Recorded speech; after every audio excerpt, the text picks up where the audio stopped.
জুলাই আগস্টের মানবতা বিরোধী অপরাধের মামলায় সাবেক প্রধানমন্ত্রী শেখ হাসিনা সহ ৩ জনের বিরুদ্ধে সাক্ষ্য গ্রহণ অনুষ্ঠিত হবে আজ। আন্তর্জাতিক অপরাধ ট্রাইব্যুনাল ১-এ এই সাক্ষ্য গ্রহণ হবে। হাজির করা হয় আসামি থেকে রাজসাক্ষী হওয়া সাবেক আইজিপি চৌধুরী আব্দুল্লাহ আল মামুনকে। তিনি জবানবন্দি দেবেন আজ। এই মামলায় এখন পর্যন্ত শহীদ পরিবার, আহত, চিকিৎসক, প্রত্যক্ষদর্শী সহ মোট ৩৫ জন সাক্ষ্য দিয়েছেন। সাক্ষীরা সকলেই তুলে ধরেন জুলাই অভ্যুত্থানের নৃশংসতা, বিচার দাবি করেন গণহত্যায় জড়িত সকলের।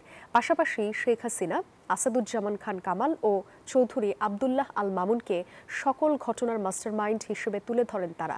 এর আগে ১০ জুলাই শেখ হাসিনা, কামাল ও মামুনের বিরুদ্ধে আনুষ্ঠানিক অভিযোগ গঠন করে বিচার শুরুর আদেশ দেন ট্রাইব্যুনাল। এই মামলায় তাদের বিরুদ্ধে মানবতা বিরোধী অপরাধের ৫টি অভিযোগ আনে প্রসিকিউশন।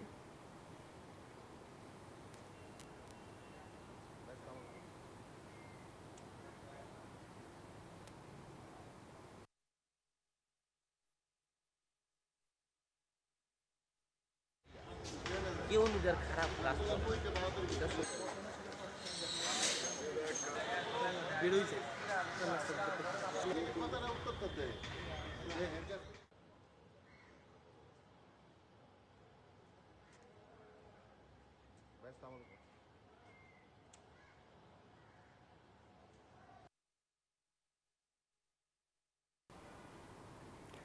এ বিষয়ে আরো তথ্য জানাতে সরাসরি যুক্ত হব সহকর্মী মাহমুদুল হাসানের সঙ্গে। মাহমুদ, মামলার শুনানি নিয়ে আপনার কাছে কি তথ্য আছে আর জানাবেন?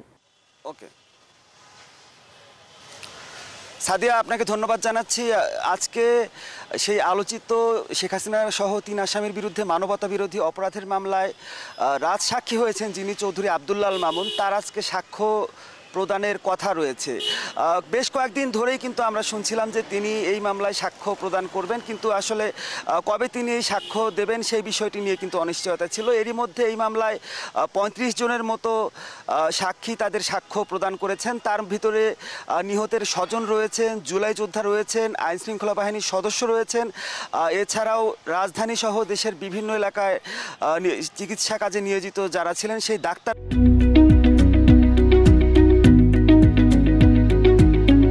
কিন্তু ট্রাইব্যুনালে সাক্ষ্য দিয়েছেন।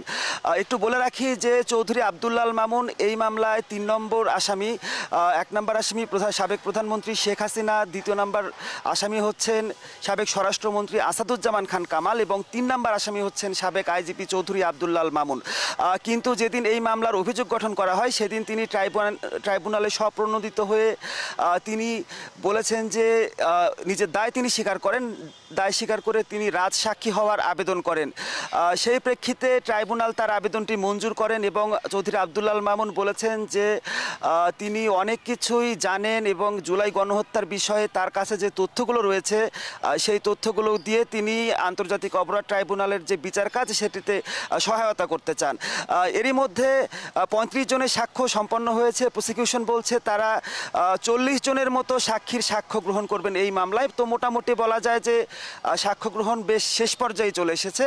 তো আজকে চৌধুরী আব্দুল্লাহ আল মামুন আদালতে রাজসাক্ষী হিসেবে সাক্ষ্য দেবেন। তা শেখ হাসিনা সহ অন্য আসামিদের যে অপরাধ সেটি তিনি উন্মোচন করবেন। আরেকটি বিষয় বলে রাখি, আজকে সকালবেলা ট্রাইব্যুনাল পরিদর্শনে এসেছিলেন আইন উপদেষ্টা আসিফ নজরুল সহ অ্যাটর্নি জেনারেল সহ বেশ কয়েকজন ঊর্ধ্বতনরা। তারা এসে এখানে গণমাধ্যমে কথা বলেছেন। পরবর্তীতে তারা বলেছেন যে এই যে মামলার বিচার কাজটি ট্রাইব্যুনালে চলছে এটিকে সরকার সর্বোচ্চ গুরুত্ব সহকারে দেখছে এবং দ্রুততার সাথেই মামলার বিচার কাজগুলো চালানোর ক্ষেত্রে আন্তর্জাতিক অপরাধ ট্রাইব্যুনাল ৩ গঠনের সিদ্ধান্ত নেওয়া হয়েছে। পাশাপাশি অপরাধ ট্রাইব্যুনাল ২ যেটি এখানে রয়েছে সেটিকে নতুন ভবনে স্থানান্তর করা হবে। তো এই ছিল মোটামুটি আমার কাছ থেকে আন্তর্জাতিক অপরাধ ট্রাইব্যুনালের সর্বশেষ খবর। সাদিয়া, মাহমুদ, ধন্যবাদ আপনাকে।